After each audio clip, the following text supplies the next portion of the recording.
동동이갑니다. 오늘도 주말을 맞이해서 제가 매매한 내용들도 같이 보고 그리고 저만의 또 기준을 조금 더 이제 좀 만들어가고 좀 더 완성도를 높여가는 주식 차트 공부를 좀 하고 있는 편입니다. 자, 지난주에 제가 이제 매매한 종목 중에 양지사도 있었고요. 시장을 이제 강하게 이겨내는 종목이었습니다. 그리고 뭐 KLnet 뭐 이런 종목도 있었는데 주가를 끌어올릴 때 특정하게 이제 뭔가 이제 올리는 그런 그 시그널들이 보통 있거든요. 그러니까 예를 들어 이제 양지사 같은 차트를 한번 같이 공유해 보도록 할게요. 아무리 이제 시장에서 좋은 이슈가 있더라도 실제로 우리가 주가가 위치가 너무 높게 잡으면은 물리게 되죠. 혹은 좋은 건 아는데 어디서 잡냐에 따라서 내 수익은 손실이 될 수도 있고 혹은 수익이 극대화될 수도 있다라는 걸 다 알고 계실 겁니다. 양지사 굉장히 강하게 올랐어요. 자, 여기 고점, 종가상 고점을 저는 체크를 많이 해요. 그리고 그 다음 만들어진 종가의 고점. 그리고 이 윗꼬리도 한번 같이 봐요. 자, 이전에 종가상 고점이 이전에 윗꼬리를 치고 떨어졌습니다. 결국 하나의 저항이 된다라는 거죠. 마찬가지입니다. 여기도 윗꼬리를 계속 치면서 뭔가를 좀 시도를 하다가 다시 밑으로 떨어졌는데 이때도 보면은 그 종가에 그리고 이 여기 보시면 여기 많이 두드렸던 이런 자리를 결국 치고 이렇게 떨어지죠. 그래서 가격의 매물대 지지와 저항이 되는 자리 이런 자리를 좀 많이 보는 편이고 그리고 여기서 곧바로 올리면 되는데 왜 다시 눌렀을까 고민을 한번 해보는 거죠. 뭐 이게 지금 시가총액이 이제 2천억이고 실제로 양지사 같은 경우에는 뭐 그냥 테마주 그리고 세력주에 가깝죠. 그러다 보니까 이 종목을 매매할 때는 뭐 펀더멘탈이라든지 앞으로 더 좋아질 거에 대한 뭐 이런 실적에 대한 기대감 이런 것보다는 실제로 이제 일본과의 불매 운동이라든지 혹은 시장이 안 좋을 때 뭐 이런 신라섬유라든지 양지사 이런 애들이 이제 강하게 뭐 품절줄 하나요? 보통 이런 줄을 뭐 이렇게 오르기도 하고 그런다고 하더라고요. 뭐 저도 이제 완전 그 전문가는 아니기 때문에 일단은 그렇게 이해를 하고 접근을 해봅니다. 자, 그러면 여기서 저는 첫 번째로 보는 거는 첫 번째로 이렇게 자, 이런 바닥을 만든다는 거죠. 더블 바닥을 만들고 이 자리 이전의 고점에 종가를 돌파하던데 거래가 크게 동반됐어요. 엄청 크게 동반되면서 돌파하는 자리. 그럼 여기는 이제 매물대이기 때문에 이 매물대는 다시 밑으로 떨어져도 강한 지지가 될 수 있겠죠. 그래서 보통 일반적으로 그 다음날 이만큼 훅 떨어지는 음봉이 나오거나 이런 5일선을 깨고 혹은 이전의 매물대 저항의 자리를 터치하고 이렇게 근처까지 내려갔다가 다시 올려내면 일반적으로 이전 고점 두드렸던 꼭지 혹은 이 종가 무렵이나 이전의 그 고점까지도 단기적으로 좀 올라가는 경우가 있어요. 그러면 한 10% 정도 길게는 뭐 10 몇 퍼센트 수익이 날 수 있는 짧게는 수익이 날 수 있는 구간입니다. 예. 근데 사실 매매할 때 항상 좀 봐야 되는 거는 상승할 때 어떤 특정한 그 시그널들이 항상 좀 있는 경우가 많다 이런 거를 좀 이야기를 하고 싶어요. 왜냐하면 충분히 횡보가 많이 되었어요. 더블 바닥을 크게 만들었습니다.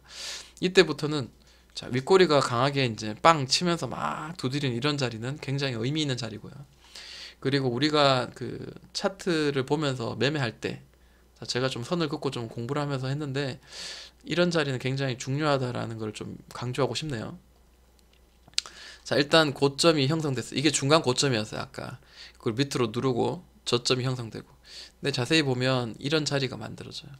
자, 고점을 이렇게 연결을 하면 대략 이런 추세로 떨어지고 있다라는 거죠. 여기까지 연결하면 이런 식으로 떨어지고 있다가 드디어 이렇게 이제 올려냅니다. 올려내지만 결국 이제 가격이 이런 고점의 자리 이런 자리를 계속 두드리게 되죠. 당연히 올라가다가도. 근데 어떤 특정한 가격대에서 뭔가 계속 저항을 맞으면서 뭔가 자리를 만드는 그런 자리 그 모양들이 만들어져요. 즉 이 바닥권에서 강하게 윗꼬리를 치고 올라갔어요. 그리고 다시 이제 눌렀습니다. 자, 한번 주가 흐름을 볼게요. 그리고 누르고 다시 고점 치고 누르고 다시 고점 치고 누릅니다. 자, 그러면 여기서 우리가 좀 느껴지는 게 있나요? 제가 특정한 가격대를 한번 선을 연결해 볼게요. 자, 가격대 연결하니까 어떤 모양이 나왔어요. 자, 이렇게 물론 이렇게 저점을 높여가지 않아도 상관없습니다. 근데 저점을 이렇게 높여가면 조금 더 이제 신뢰를 조금 더 할 수 있는 거죠.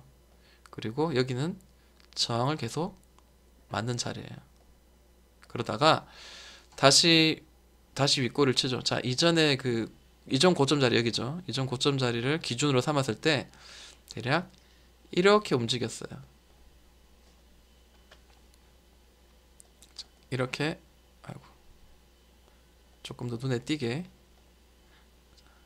이렇게 움직이다가 이 전 고점을 윗꼬리로 땅 치고 땅 치면서 뭔가 만들어내는 그런 모양들이 나오죠. 그러다가 드디어 여기를 돌파하고 난 뒤에 자, 이런 박스를 계속 치다라는 거죠. 일봉상으로 봤을 때는 잘 안 보이는 부분이지만 분봉상으로 봤을 때는 가능한 자리고요. 그리고 지금 현재 30분봉입니다. 계속 11,000원을 두드리다가 또다시 윗꼬리를 치면서 거래가 동반되면서 강하게 치고 11,600원까지 또 치죠. 네, 11,600원까지 치고 다시 떨어졌다가 11,600원 치고 다시 떨어졌다가 그 다음에 치고, 자, 이 자리를 연결해 볼게요. 자, 다시 이 자리를 다시 돌파하면서 나옵니다. 그래서 이렇게 그 차근차근 계단을 만들어서 이렇게 움직이는 매물들 치면서 돌파, 매물 치면서 돌파, 이런 그 상승의 움직임들이 이런 식으로 움직이는 경우가 많이 있으니까 우리가 매매할 때 도움을 받을 수 있겠다라고 생각이 들죠. 그럼 나는 어디서 매매하면 좋을까? 저는 매매를 할 때 이런 돌파 따당 치다가 여기 돌파하는 캔들 있잖아요. 이 캔들 저는 좀 중요하게 봐요. 강하게 돌파하는 캔들. 이 캔들이 굉장히 좀 그 힘이 느껴지는 돌파의 캔들이고, 그 다음에 지금 이 캔들 위로 이전에 나왔던 큰 그 돌파의 캔들이 나오기 전에, 자, 여기 한번 크게 나오고, 여기서 이제 이런 횡보하면서 나온 이 거래들 이렇게 나오는데, 이 거래를 한번 크게 한번 빡 터트리고 그 다음에 돌파하면서 이전의 캔들보다 월등히 높은 거래가 빡 터지면서 이제 한번 돌파가 나오죠. 자, 그러면 첫 번째 상승 눌렀다가 두 번째 상승, 그리고 다시 눌림목에서는 매매할 수 있는데, 대략 이전의 고점을 그래도 훼손하면서, 이전의 고점이 이런 자리죠. 훼손할 때 다시 여기 또 지지해 준 자리 있죠. 여기서 눌렀다가 두드리고 다시 두드렸던 자리, 이 자리가 되겠죠. 네, 이 자리가 되겠죠. 그러면 내가 매수했을 때 좀 수익이 날 수 있을 만한 자리는 어디냐, 이 자리가 되겠죠. 자, 이 파란색 박스 안에 들어오면 최대한 낮은 가격이라고 볼 필요가 있죠. 안 그런가요? 네, 이해가 좀 안 되실 수도 있는데, 자, 여기 돌파하고 난 뒤에 누르고 또 돌파하고 난 뒤에 누르는 사이에, 자, 여기는 강한 저항의 자리예요. 그럼 결국 여기는 내려왔다가도 강한 지지를 받을 수 있는 자리예요. 물론 여기까지 터치하지 않고 이전에 이런 그 매물대인 11,000원에서 곧바로 이렇게 날아가거나 곧바로 여기를 뭐 눌렀다 가지 않고 곧바로 여기서 이쯤에서 날아가는 경우가 있어요. 그런 경우는 어떻게 하냐? 저는 매매하지 않습니다. 그냥 제 종목이 아니에요. 따라잡기 했다가 박살 나는 거죠. 여기 위에서 돌파할 때 여기서 잡으면 물론 수익이 날 수 있긴 한데, 제가 원하는 거는 이전에 가봤던 그 길을 여기를 이제 매매를 해보는 거예요.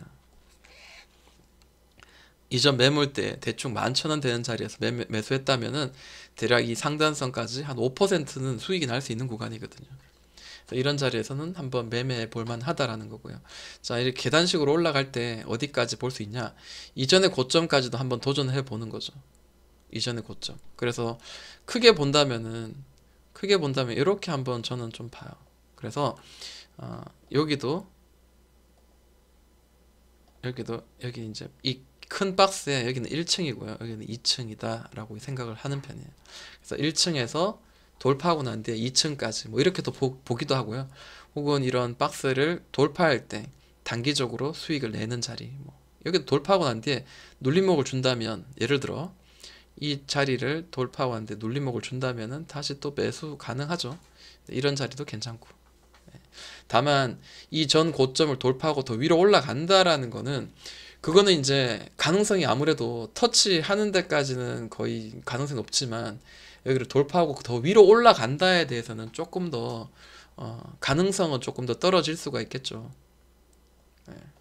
가능성은 좀 떨어질 수가 있다라는 거예요. 그래서 이런 자리에서 이 밑에서 만약에 11,000에서 이 고점까지 5% 혹은 고점까지 11% 혹은 여기서 이런 11,000을 두드리다가 3번 두드리고 네 번째 돌파했을 때 살짝 눌렀다가 고점까지 한 6% 혹은 갑자기 슈팅이 나오면 빨리 이제 한 10% 8%대 수익을 좀 청산하는 매매도 저는 나쁘지 않다라고 생각을 해요. 이건 제 개인적인 그 좀 안전하고 좀 더 수익 낼 가능성을 극대화하기 위해서 이제 노력하는 하나의 어떤 저의 수단이고 저의 매매 기준입니다. 이렇게 매매했을 때 이렇게 차트의 흐름이 나오는 경우가 굉장히 많거든요. 양지사도 이렇게 한번 보면 되는데 사실 저는 양지사를 좀 부끄럽게 매매를 해서 수익을 낸 케이스예요. 자, 이렇게 매매하지 않았어요. 그렇지만 양지사뿐만 아니라 다른 많은 종목들은 저는 이런 종목을 좀 이런 식으로 매매를 많이 하는 편입니다. 자, 형지 ICT가 있는데요. 형지 ICT 한번 볼게요.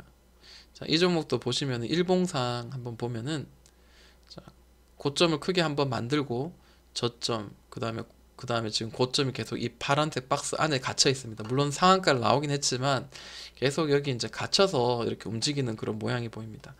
근데 이런 종목을 왜 매매할 수 있냐라고 봤을 때 매매 근거는 이렇게 강한 거래가 동반되면서 큰 상승을 만들면 여기서 보통 무너지고 끝나는 게 아니라 다시 한번 올라갈 가능성이 있는데 그 올라갈 가능성도 물론 중요하지만 이 박스 안에서 하단선에서 특정한 자리를 올려내는 자리에서 매매했을 때는 이 박스 구간 고점까지 한번 도전해 볼 만하죠. 왜냐하면 돈이 들어왔고 거래가 들어왔고 형지는 또 이 제명 관련주이기 때문에 강하게 올라갈 수 있고 뭐 그런 여러 가지 어떤 이슈 때문에 당연히 그런 거고요. 자, 이 박스 안에 갇혀 있습니다. 상한가 쳤는데 치고 다시 떨어졌는데 이런 자리 굉장히 저는 중요하다고 생각해요. 하나의 어떤 복선의 역할을 하죠. 이런 애들은. 네. 결국 이 안에서 계속 놀았지만 얘는 큰 그림을 가지고 있다라고 생각해요. 이런 고점에서 고점 자리를 누르고 다시 한번 또 치고 누르고 또 치고 결국 이런 모양으로 움직이다라는 거예요. 이런 모양으로. 결국 상승을 만드는 어떤 그 의지였죠. 그리고 분봉을 만약에 봤을 때도 15분봉입니다. 분봉을 봤을 때도 자, 여기 한번 강하게 급등시키고 난 뒤 다시 누르고 급등시키고 다시 누르고 급등시키고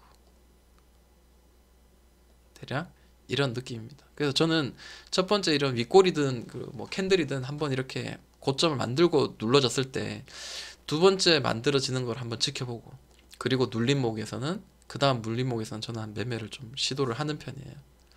그러면 되게 일반적으로 이렇게 바닥권에서 만약에 저는 이제 이런 자리를 매매한다면 이런 식으로 매매를 하겠죠. 치고 누르고 바닥 찍고 누르고 바닥에서 이 전 바닥쯤에서 매매를 했을 때 괜찮겠다 할 수 있는데 저는 이것도 믿지 않는 거죠. 왜냐하면 얘가 이쯤에서 다시 오르다가 자, 이런 식으로 만들어 줄 수도 있어요. 이런 식으로. 그래서 이전 저점보다 더 밑에서 만들어서 올리는. 그래서 이 박스도 돌파해서 올리는 이런 모양이 나올 수 있는데 그럼 내가 여기 샀더라도 결국 여기서는 올리겠네. 근데 이게 얼마나 밑으로 하락할지 얼마나 옆으로 행보할지는 알 수 없는 거죠. 그래서 좀 더 우리가 매매하기에 조금 더 괜찮은 자리를 본다면은 결국 어떤 자리예요? 이전에 매물 때 이 자리를 중요하게 보는 거죠. 대략 이런 자리. 이런 자리가 어때요? 밑에서 누르면서 한번 반등 눌렀다가 반등 계속 치다가 돌파 나오는 자리. 이런 자리가 좀 매매하기 좋은 자리였죠. 지금 보는 게 15분봉이지만 실제로 뭐 조금 더 촘촘한 그 분봉을 본다면은 매수의 자리는 주어지지 않았을까? 이렇게 한번 생각해 봅니다. 근데 내가 매수의 자리로 보고 있는데 이게 이렇게 예를 들어서 기회도 주지 않고 쭉쭉쭉 날아간다. 그러면 내 거 아니다라고 생각하시고 또 종목을 발굴하고 또 찾아서 매매하는 매매를 저는 좀 추구하는 편입니다. 절대로 따라잡는 매매를 했다가는 높게 잡으면 더 높게 팔아야 된다는 그런 부담감이 있기 때문에 최대한 낮은 자리에서 매수를 해서 공략을 하자. 뭐 이런 느낌입니다. 더 좋은 거는 여기를 돌파하고 난 뒤에 여기 좀 이렇게 눌러지는 자리, 이런 자리에서 매수했다면 이 부분에서 이 상단선까지 한 9% 혹은 뭐 작게는 7% 수익이 날 수 있는 자리죠. 그래서 주가의 흐름을 우리가 조금 더 미리 예측하고 선을 그어 놓고 이런 돌파할 때 거래, 캔들 뭐 이런 것들 잘 본다면은 수익 날 때 좀 도움이 되지 않을까 이렇게 싶어서 저의 개인적인 매매 기준들을 여러분들한테 공유를 해봅니다. 익숙하지 않으신 분, 주식을 시작한 지 얼마 안 되신 분들은 당연히 제가 무슨 말하는지 전혀 이해가 안 되실 겁니다. 그렇지만 주식은 결국 뭐든지 내가 잘할 거면, 운전도 그렇죠. 많이 해볼수록 많이 볼수록 많이 알 수 있듯이 주식도 마찬가지, 하나의 기술 많이 내가 노력해보고 연구해보고 실제로 작은 금액으로 계속 노력을 해보면 결국 나만의 기준이 만들어질 거라고 저는 생각을 해봅니다. 절대 제가 이야기하는, 그리고 유튜브 분들이 많이 이야기하시는 거를 무조건 신뢰하고 그냥 거기에 그냥 모든 거를 걸지 마시고 나만의 기준으로 반드시 소화해 내셔서 수익을 내는 데 도움이 되셨으면 좋겠습니다. 자, 저의 영상은 여기서 마무리하도록 하겠습니다. 동동이 형아였습니다.